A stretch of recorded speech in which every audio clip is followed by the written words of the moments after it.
Setan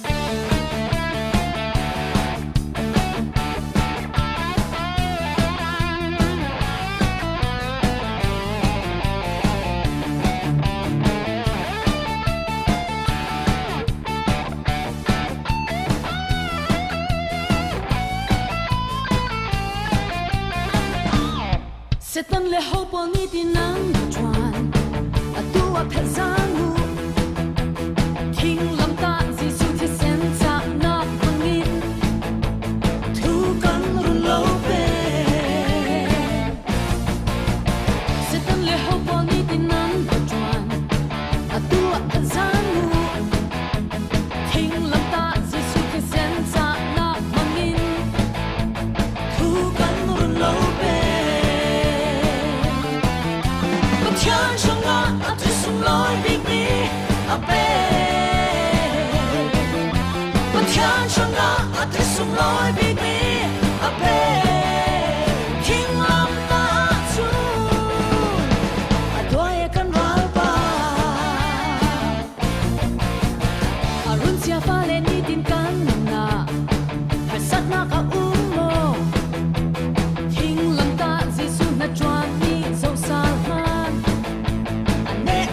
so I see Arun sia pa le ni tin kan na Hasat na ka mo Thing lam ta jisu na chuan ni zo sa man Anet sia so I see But thian chang na at sung loi big me a pe But thian chang na at sung loi big me a pe Thing lam ta chu a doi kan ral pa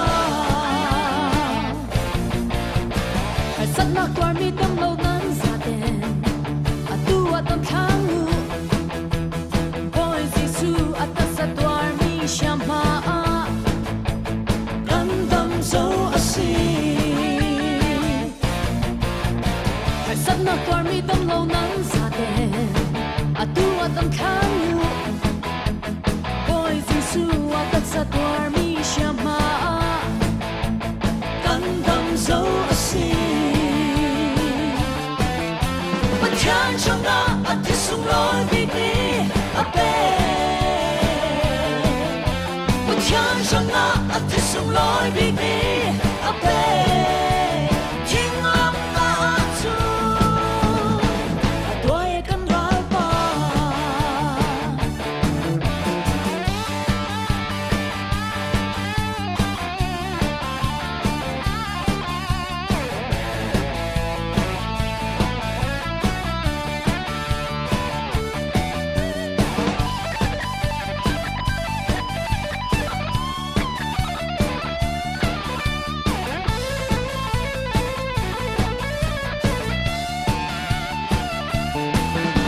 Matyan changa atisung loi big me a pe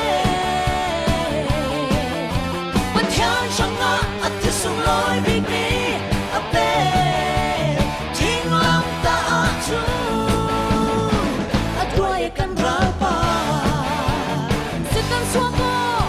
Setan karo Jisu minin thu kan run lo pe Setan swako Setan karo Jisu minin thu kan run lo pe Setan le ho pon chuan buai zo